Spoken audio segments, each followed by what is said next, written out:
Hello. Hey, good How are you morning. both? Doing How good, is thank everyone? you.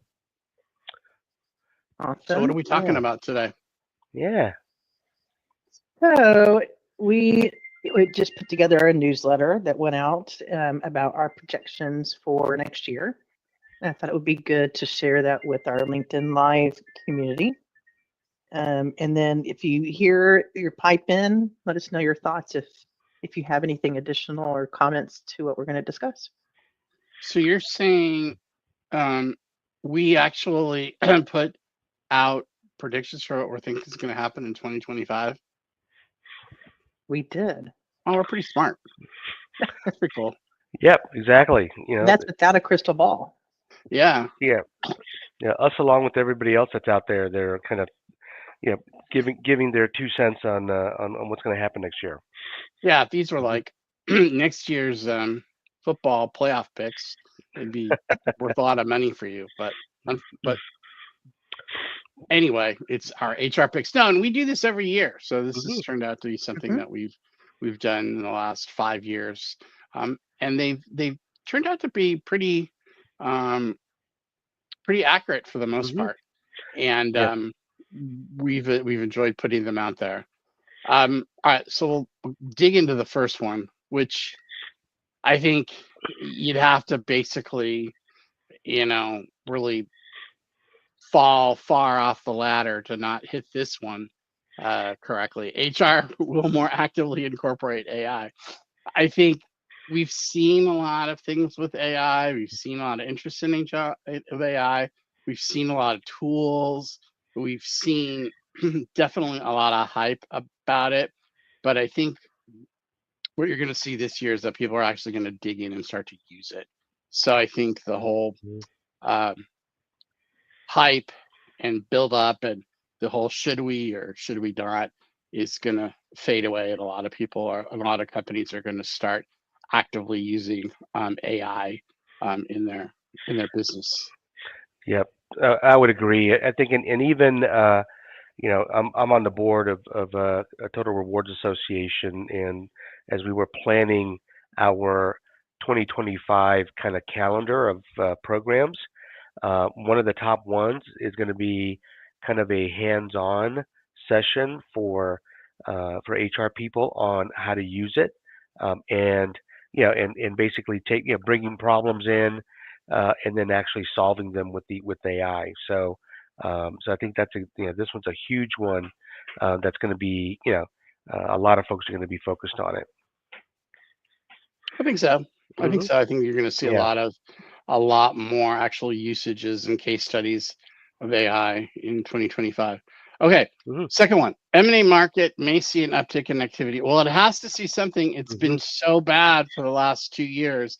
I mean, it's been Hmm. virtually non-existent. So I think if interest rates continue to fall and it gets a little bit easier to access cash, which I think will happen, this may start to see an uptick in activity. Yeah, and I think on this one, even Jason and I participated in the HR M&A roundtable.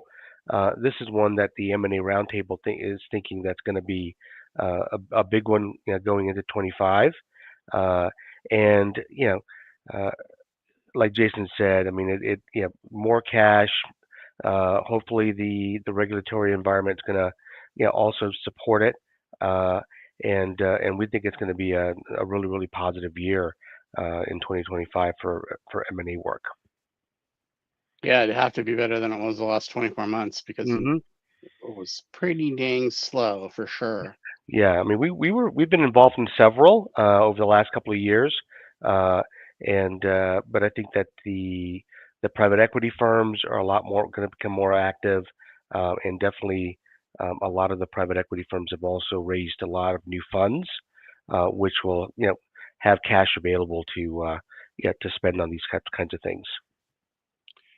Heather, you want to talk a little bit about the third one? I mean, we've been doing a lot in the benefit space, and we've seen a lot of things Mhm. happen in the benefit space. Anything that you want to talk about as it relates to this one? I know that people or companies, organizations are seeing anywhere from 10 to 20% increase this year for 2025. And what it really comes down to, and what we've been working with in some of our broker partners, is being innovative, creative, with what can be offered. I think what's going to happen is the companies, the brokers that are just cookie cutter and just stamp out the same thing year over year Mm-hmm. are going to lose traction. And the brokers that are taking the time to be creative and find solutions and listen to organizations and what they're needing and what their employees are needing, will definitely be I believe at the forefront of the market. They're going to have to be, because things are changing. And you know, in recruiting or even retention, benefits are huge for people. It's just as important as a salary or flexibility or in the office and virtual. This is one of the top priorities for people right now. And it's organizations and their insurance partners are going to have to get creative on how to do this, or employees are just going to, they're going to start losing faith that the company really cares about them and what they need. Well, I think what we've seen Mm-hmm. is there's a lot of really innovative approaches that are out there, and that sometimes some benefits providers aren't doing a good job of advocating those to their customers. And Mhm. so it really is amazing the different things that you can do with benefits and the different types of coverages and the different types of additional coverages you can add on. And so if you're in a situation where you're getting, hit with an increase and your benefits provider isn't talking to you about all of the different things that you can do and all the innovative approaches, you're losing out. And as benefits continue to increase, like you said, you're going to have a provider that talks to you about all the different things that are out there. Yeah, and one of the things that I think I just saw a survey on HR Brew that talked about benefits, and more than 50% of the employees that were surveyed would move to a new company if they provided better benefits. Not for pay. Now people are Mhm. looking at the benefits, the benefit cost, what's the impact to them, and from an employee retention perspective, I think benefits are going to become a bigger, much more important. And from an employee perspective and from an employer perspective, if you're self-funded, and you incur one or two, huge claims, that's going to blow your budget. So we're starting to see a lot of you know benefit providers or benefit packages where urgent care is almost becoming kind of a way to provide that at no cost to employees, so they'll take care of themselves and do their preventative, Mhm. you know, uh, you know, physicals and other things, and that really helps drive down your benefit expenses, your benefit costs. So yeah, definitely, you know, if you're not seeing creativity from your broker, you need to start looking for another broker because that this is a big one.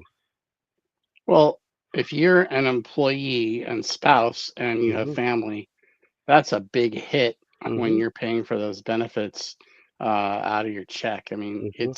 Mhm. it's amazing how much that costs you, even with the company portion being paid. And so Mhm. one could understand if there is a better benefits package that allows you to pay less, people would be all over that because that is a, a very Mhm. significant cost. Mhm. Exactly. Exactly. HR leaders becoming stronger influencers. I think this last year, 2025, I think, or 2024 rather, I think people kind of hung back this year, I will say. I think there was not a lot of, uh, leading from the front. I think there was a lot of, let's just get through a difficult year. There's probably not uh, a lot of desire to be out in front and suggesting new things and, being really vocal about what needs to happen organizationally. I'm sure there are those leaders that were out there, but for the most part, I think people were really just keeping the lights on and trying to keep the business moving forward and the HR team moving forward. I think now, perhaps in 2025, we're going to see people coming out a lot more strongly and talking about what needs to happen to influence in HR and in the organization going forward. I think we're going to see that more in 2025. I think it was took a big back seat in 2024. Yeah, on this one, I think we've seen just a huge turnover in HR leaders and organizations. I think the average CHRO lasts 2 to 3 years, and so I think that the big one here, like you said, Jason, is uh, you know the majority of organizations out there, their biggest expense is people, and if they're not focused on the people side of the business, with the HR team, that's a huge challenge and a problem for the company. And then also, it's employee engagement, and I think a lot of surveys have shown companies that have better engagement are a lot more profitable. And so if you've got half of your employees that aren't engaged and aren't focused on the goals of the company, you've got a huge problem. And that employee engagement with the HR leaders, really pushing on that, I think is really going to be a big focus for next year. Yeah, I mean, I think this last year, I don't think companies probably cared about as much as about engagement that they've had in the Hmm. past, where they Yep. were basically like, "Hey, you don't want to be here? That's fine. We're trying to manage headcount anyway, so Yeah. you know, you know, bye bye, see you later." Yeah. And I don't think that's been a huge lever that they've wanted to pull. But I think going forward into this year, that's going to change, and they're going to look at engagement Yeah. differently. Yeah. I think increase in cost efficiency. I think what we're saying there is that there's still going to be a lot that's going to happen around wringing out efficiencies and bringing costs down. I don't think we're going to go back to these monolithic HR departments that had a lot of people in them and huge TA teams and a lot of resources. I think it's going to be a thin layer of contributors, um, a lot of outsourcing, and a lot of use of AI. And we're going to continue to see a lot of a work around making it more cost efficient for whatever's going on in the organization, whether that's HR or something else. Yeah, I think we're going to return to in prior years, a lot of organizations looked at their G&A expenses as a percent of revenue. Uh, and then, and I think now what's going to end up happening is that those numbers are going to become even more precise, where you're going to say, what's your HR cost as a percent of revenue, and are you getting the value for that? And we've even been talking with some of organizations who have made the decision strategically that anything that's G&A is going to be outsourced. They're gonna focus on their core, business, and anything that's not generating revenue or supporting their customer, they're gonna find ways to get it done, through other partners, and Mhm. so that model I think is going to continue. That model is going to probably expand as we go forward, and I mean the good news for that is our fractional model kind of that's kind of how our fractional model works. So we help with that cost efficiency, and so I think that's going to be a real positive for us next year. Yeah, I don't think I ever worked in a company in a time where they didn't just manage the G&A expenses incredibly tight. And it just sounds like we're going to go back to that.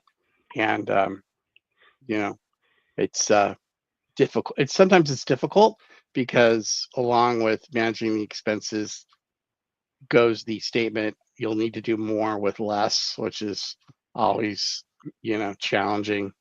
And you hear that a lot. So, but yeah, I mean, I think that's our thoughts around 2025. Heather, Yeah. anything we've missed? No, I would I guess as you mentioned before, put a bow on it.